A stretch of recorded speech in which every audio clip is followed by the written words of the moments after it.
महीना परिश्रम से सफलता का, लेकिन सामान्य लाभ प्राप्ति का। स्वप्नों के पंखों से विश्व के रंगमंच पर उड़ते समय आपका आत्मविश्वास ही आपकी वास्तविक शक्ति है। इस बात को कन्या राशि के जातकों ने इस काल में मुख्य रूप से ध्यान में लेना चाहिए। कन्या राशि के स्वामी बुधदेव महीने के प्रारंभ में नीच अवस्था में है। उसके बाद वे अष्टम स्थान से यात्रा करने वाले हैं।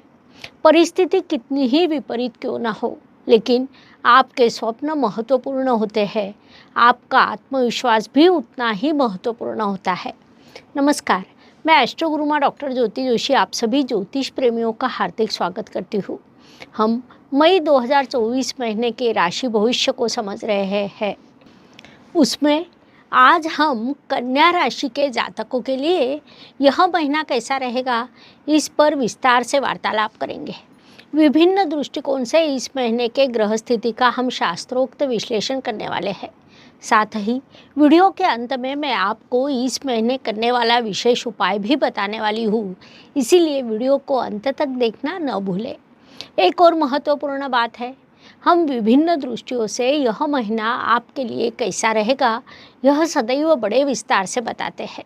उस अनुसार इस महीने आपका अनुभव क्या रहा, यह आप हमें कमेंट द्वारा हम तक पहुंचा सकते हैं, ताकि हमारे इस मार्गदर्शन का आपको लाभ हो रहा है यह बात हम तक पहुंच सके।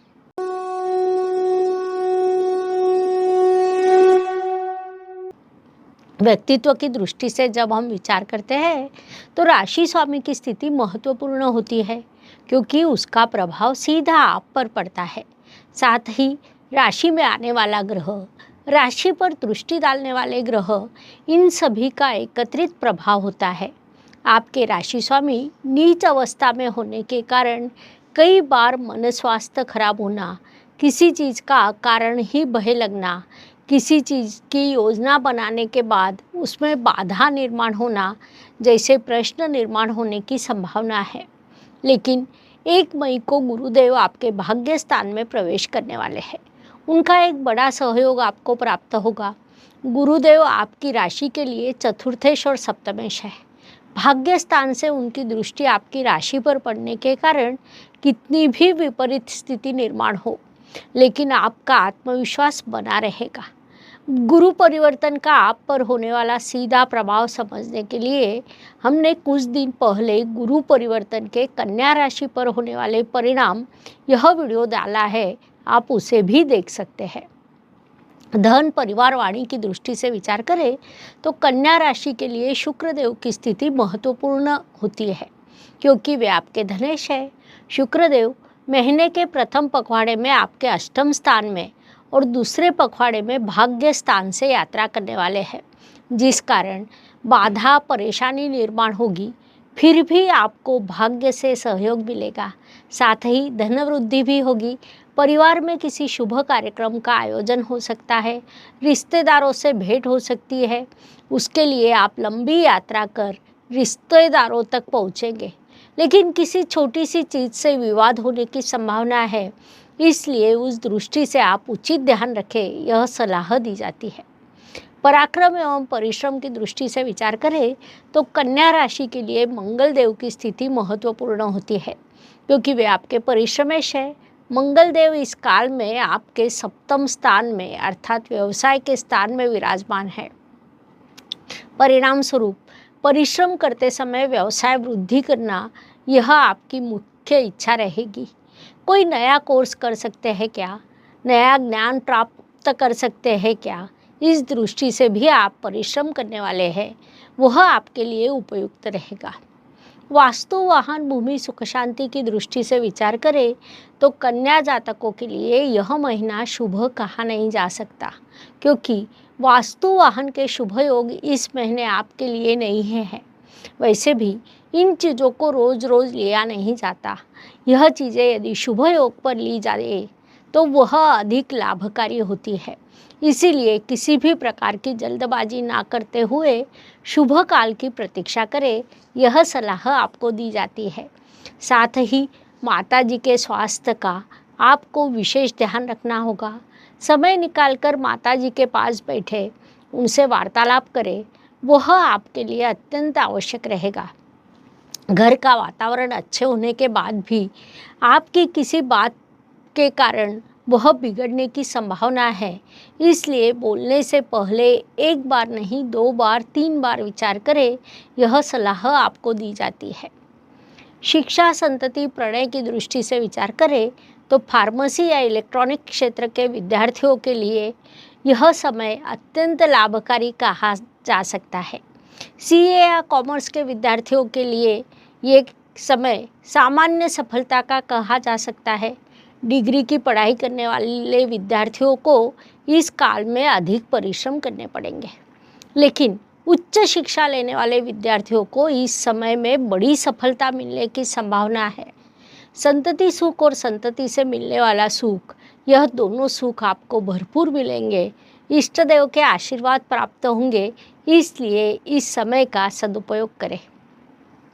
स्वास्थ्य, कर्ज, प्रतिस्पर्धी, शत्रुओं की दृष्टि से विचार करें तो कन्या जातकों के लिए ये समय अत्यंत सकारात्मक कहा जा सकता है। इस काल में आपका स्वास्थ्य सामान्य रूप से अच्छा रहेगा, अर्थात मनुष्य शरीर को छोटी मोटी बीमारी लागू रहती है, फिर भी आपका स्वास्थ्य अच्छा रहेगा। कोर्ट कचहरी में किसी केस पर आपका कामकाज शुरू हो और आपका पक्ष उचित हो तो उसमें भी आपको सफलता मिलने की संभावना है, लेकिन महत्वपूर्ण दस्तावेज, महत्वपूर्ण वस्तु कहीं खो जाना और इस कारण विचलित होना, यह विभाग आपके साथ होने की संभावना है, इसलिए उस दृष्टि से थोड़ा सावधान रहे, यह सलाह दी जाती है। नौकरी एवं व्यवसाय की दृष्टि से विचार करें तो कन्या जातकों के लिए ये महीना सफलता का, तो व्यावसायिक जातकों के लिए भाग्य का कहा जा सकता है। नौकरी करने वाले जातकों को उनके कार्य में सफलता मिलेगी। आप काम का अच्छा प्रेजेंटेशन करेंगे, योजना के अनुसार कार्य करेंगे। व्यावसायिक जातक व्यवसाय में सफलता प्राप्त करने के लिए, व्यवसाय वृद्धि के लिए प्रयास करेंगे, उसमें आपको सफलता भी मिलेगी। संक्षेप में नौकरी और व्यवसाय, इन दोनों दृष्टियों से ये महीना शुभ कहा जा सकता है, इसलिए इस काल का पूरा लाभ उठाइए। भाग्य एवं शुभ संकेत की दृष्टि से विचार करें तो कन्या जातकों के लिए इस महीने कई शुभ संकेत है।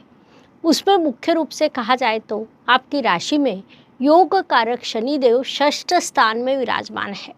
उसे हम अत्यंत बड़ा शुभ संकेत कह सकते हैं, क्योंकि कुंडली का षष्ठ स्थान शनिदेव को अच्छा लगता है। वहाँ से वे अपनी मूल त्रिकोण राशि में है। इसके अलावा 1 तारीख को गुरुदेव आपके भाग्य स्थान में आने वाले हैं। वहाँ से आपके लिए धर्म त्रिकोण पूरा करेंगे, इसीलिए उसे भी हम बड़ा शुभ संकेत कह सकते हैं। ऐसे कई शुभ संकेत इस महीने आपके लिए निर्माण हुए हैं और उसके शुभ परिणाम आपको प्राप्त होने वाले हैं। इस काल का सदुपयोग करें। कर्म की दृष्टि से विचार करें तो इस काल में कन्या जातक हर दिन सुबह नए सपने लेकर उठेंगे। उन सपनों की योजना बनाएंगे, लेकिन परिश्रम में बाधाएं उत्पन्न होगी। यह सब इस महीने के प्रथम पखवाड़े में होगा, लेकिन दूसरे पखवाड़े में आपको परिश्रम का उचित फल मिलने वाला है। महत्वपूर्ण बात है कि अगले महीने उससे आपको सफलता भी मिलेगी। इस बात को मुख्य रूप से ध्यान में लें।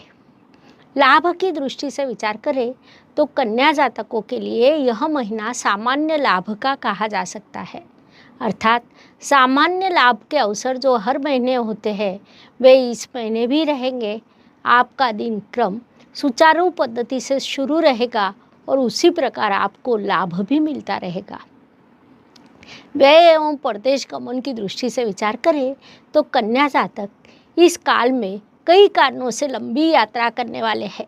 किसी रिश्तेदार के स्वास्थ्य के लिए भी आप यात्रा कर सकते हैं। हॉस्पिटल पर खर्च हो सकता है, साथ ही जो खर्च हर महीने लागू होते हैं वे आपको करने पड़ेंगे। नौकरी या व्यवसाय के लिए यात्रा हो सकती है, उस पर भी आपका खर्च होगा, इसलिए मानसिकता पहले से ही बना लें।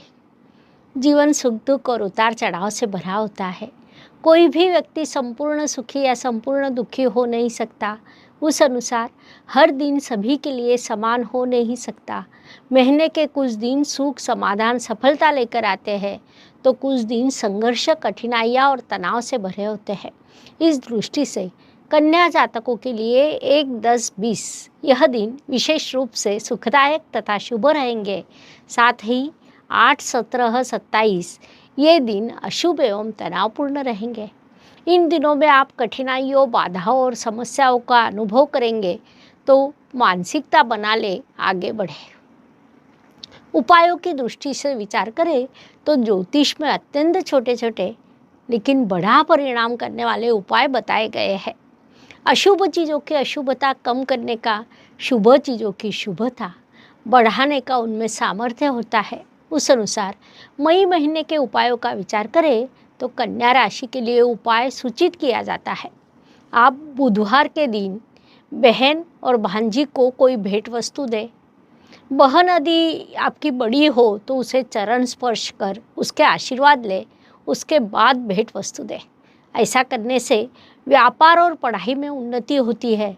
साथ ही कुंडली के अशुभ बुध की तीव्रता कम होती है। आपका रिश्ता अधिक मजबूत बनता है, इसलिए यह उपाय अवश्य करें। इस प्रकार मेष से लेकर मीन तक हर राशि के लिए मई 2024 कैसा रहेगा, यह समझने के लिए हमने 12 वीडियो आपके इस चैनल पर अपलोड किए हैं।